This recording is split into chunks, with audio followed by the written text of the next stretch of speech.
ಡಿ.ಕೆ. ಸುರೇಶ್ ತಂಗಿ ಅಂತ ಹೇಳಿಕೊಂಡು ವಂಚನೆಯನ್ನು ಮಾಡಿದಂತಹ ಪ್ರಕರಣ ಏನಿದೆ, ಈ ಪ್ರಕರಣದಲ್ಲಿ ಈಗ ಹೊಸ ವಿಚಾರ ಬೆಳಕಿಗೆ ಬರ್ತಾ ಇದೆ. ಏನು ಬಿಲ ಆಗಿದಷ್ಟು ಹೊರ ಬರ್ತಾ ಇರುವಂಥದ್ದು ಖಜಾನಾ ರಹಸ್ಯ. ಹಿಂದೆ ಯಾವುದೋ ಒಂದಿಷ್ಟು ನೋಡ್ತಾ ಇದ್ವಿ ಧಾರಾವಾಹಿಗಳನ್ನು, ಹಂಗಿದೆ ಇದು. ದೂರು ದಾಖಲಾದ ನಂತರ ವನಿತಾಗೆ ಐಶ್ವರ್ಯ ಗೌಡ ಕಾಲ್ ಮಾಡಿದಾರಂತೆ, ಫೋನ್ ಕಾಲ್. ಕೇಸ್ ವಾಪಸ್ ಪಡಿಬೇಕು ಅಂತ ಪಾಪ ಗೋಗರದು ಕೇಳ್ಕೊಂಡಿದ್ದಾರಂತೆ ಐಶ್ವರ್ಯ ಗೌಡ. 14 kg ಚಿನ್ನಾರಿ ಅದು. ಇಬ್ಬರು ನಡೆಸಿರುವಂಥ ಫೋನ್ ಸಂಭಾಷಣೆ ಈಗ ಪಬ್ಲಿಕ್ ಟಿವಿಗೆ ಲಭ್ಯವಾಗಿದೆ. ಡಿ.ಕೆ. ಸುರೇಶ್ ತಂಗಿ ಅಂತ ಹೇಳಿಕೊಂಡು ಈ ರೀತಿಯಾಗಿ ವಂಚನೆಯನ್ನು ಮಾಡಿರೋದು. ಹಾಗೆ ನೋಡಿದರೆ ಡಿ.ಕೆ. ಸುರೇಶ್ ಅವರು ಒಂದು ಕೇಸ್ ಹಾಕಬೇಕು ವಿಚಾರದಲ್ಲಿ. ನನ್ನ ಹೆಸರು ಹೆಂಗಮ್ಮ ಬಳಸಿದೆ ನೀನು, ಮಾನಷ್ಟ ಮೊಕದ್ದಮೆ ಹಾಕಬೇಕಾ ಮುನ್ಮೇಲೆ, ಅವಾಗ ಕರೆಕ್ಟ್ ಆಗುತ್ತೇನೋ.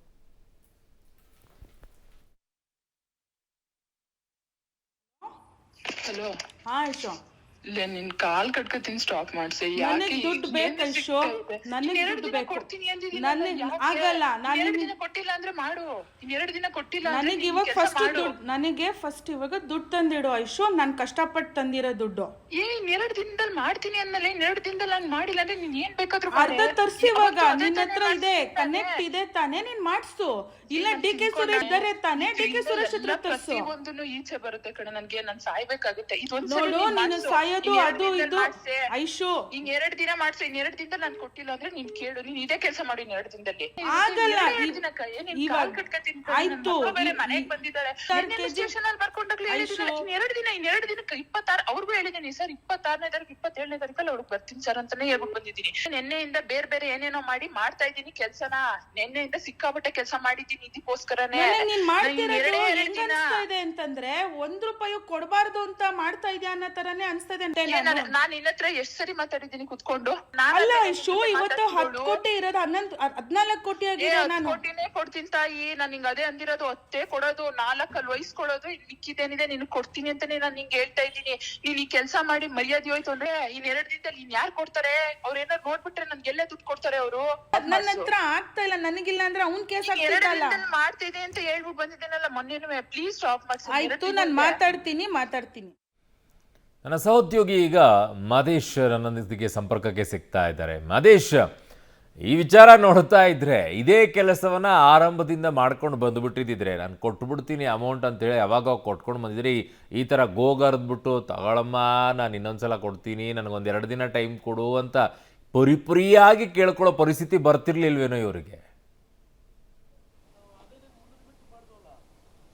ಖಂಡಿತ ಅರುಣ್, ಯಾವಾಗ ಕಂಪ್ಲೇಂಟ್ ಆಯಿತು, ಯಾವಾಗ ಮಾಧ್ಯಮಗಳಲ್ಲಿ ಈ ಸುದ್ದಿ ಪ್ರಸಾರ ಆಗೋದಕ್ಕೆ ಶುರುವಾಯಿತು, ಆ ಸಂದರ್ಭದಲ್ಲಿ ಐಶ್ವರ್ಯ ಗೌಡ ಏನಿದ್ದಾರೆ ಅವರು ಕರೆ ಮಾಡಿ ವನಿತಾ ಐತಾಳ್ ಅವ್ರ ಹತ್ರ ಮಾತನಾಡಿರುವಂಥ ಆಡಿಯೋ ಇದು ಪಬ್ಲಿಕ್ ಟಿವಿಗೆ ಲಭ್ಯ ಆಗಿರುವಂಥದ್ದು. ಅಂದರೆ ಯಾವ ಪರಿಯಾಗಿ ಬೇಡ್ಕೊಳ್ತಾರೆ, ಯಾವ ಪರಿಯಾಗಿ ಅವರು ಗೋಳಾಡ್ತಾರೆ ಅನ್ನುವಂಥದ್ದು ಸ್ಪಷ್ಟವಾಗಿ ಅಲ್ಲಿ ಗೊತ್ತಾಗ್ತಿದೆ. ಅಂದರೆ ನಾನು ತಪ್ಪು ಮಾಡಿದ್ದೀನಿ, ಹೌದು, ಎಲ್ಲೋ ಮಿಸ್ ಆಗಿದೆ, ನಾನು ಗ್ಯಾರಂಟಿ ನಿನಗೆ ದುಡ್ಡು ಕೊಡ್ತೀನಿ, ವಾಪಸ್ ಕೊಡ್ತೀನಿ, ಏನು ಲಾಸ್ ಆಗಿದೆ ಅದೆಲ್ಲವನ್ನು ಕೂಡ ಕಟ್ಕೊಡ್ತೀನಿ ಅನ್ನೋ ಥರ ಮಾತನಾಡಿರುವಂಥ ಆಡಿಯೋ ಇದು. ಜೊತೆಗೆ ಸುಮ್ಮನೆ ನನ್ನ ಮಾನ ಮರ್ಯಾದೆ ಹಾಳಾಗುತ್ತೆ, ನನ್ನ ಮಗಳು ಬಂದಿದ್ದಾಳೆ ಮನೆಗೆ, ಈ ಥರದ್ದೆಲ್ಲ ಎಮೋಷನಲ್ ಮಾತುಗಳನ್ನು ಮಾತನಾಡುವಂಥದ್ದು. ಮತ್ತೆ ಎಲ್ಲೂ ಕೂಡ ಅಂದರೆ ಕಂಪ್ಲೇಂಟ್ ಏನು ಕೊಟ್ಟಿದೆಯಾ ಅದನ್ನು ಕೂಡಲೇ ವಾಪಸ್ ತಗೊಂಡ್ಬಿಡು ಅನ್ನೋ ಥರದ ಮಾತುಕತೆಯನ್ನು ಮಾಡಿರುವಂಥ ಆಡಿಯೋ ಪಬ್ಲಿಕ್ ಟಿವಿಗೆ ಲಭ್ಯ ಆಗಿರುವಂಥದ್ದು.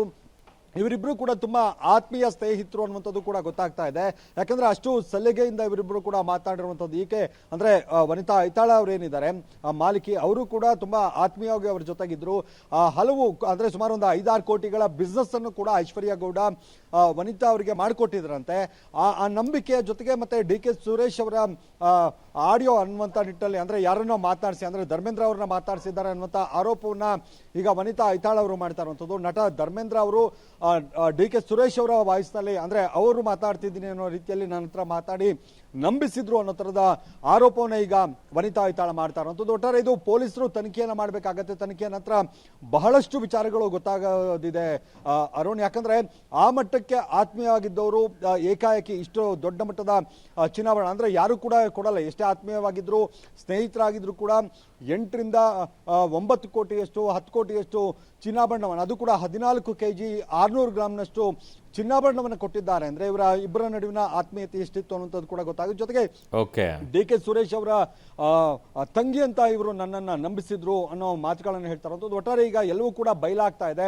ಯಾರು ಆ ಆಡಿಯೋದಲ್ಲಿ ಡಿ ಕೆ ಸುರೇಶ್ ಅವರ ವಾಯ್ಸ್ನಲ್ಲಿ ಮಾತನಾಡಿದ್ರು ಅನ್ನುವಂಥದ್ದು ಕೂಡ ಈಗ ಬಯಲಾಗಿರುವಂಥದ್ದು. ಅಂದರೆ ವನಿತಾ ಐತಾಳ್ ಅವರು ಆರೋಪ ಮಾಡ್ತಾ ಇರುವಂಥದ್ದು ಏನಂದ್ರೆ ನಟ ಧರ್ಮೇಂದ್ರ ಅವರ ವಾಯ್ಸ್ ಅದು, ಅವರೇ ಈ ರೀತಿಯಾಗಿ ಡಿ ಕೆ ಸುರೇಶ್ ಅವರ ವಾಯ್ಸ್ನಲ್ಲಿ ಮಾತನಾಡಿ ನನ್ನನ್ನು ನಂಬಿಸಿ ಇಷ್ಟು ದೊಡ್ಡ ಮಟ್ಟದ ಮೋಸ ಮಾಡಿದ್ದಾರೆ ಅನ್ನುವಂಥದ್ದು. ಈಗ ಏನು ವಾಪಸ್ ತಗೊಳ್ಳಿ, ಮೀಡಿಯಾದಲ್ಲಿ ಮಾತನಾಡಬೇಡ, ಪಬ್ಲಿಕ್ ಟಿವಿಗೆ ಮಾತನಾಡಬೇಡ ಅನ್ನೋ ಥರದ ಮಾತುಗಳನ್ನು ಆಕೆ ಈಗ ವನಿತಾ ಅವರಿಗೆ ಕಾಲ್ ಮಾಡಿ ಮಾತನಾಡ್ತಾ ಇರುವಂಥದ್ದು. ಅರುಣ್. ಓಕೆ ಮಹದೇಶ್, ನಿಮ್ಮೆಲ್ಲ ಮಾಹಿತಿಗೆ ಧನ್ಯವಾದಗಳು.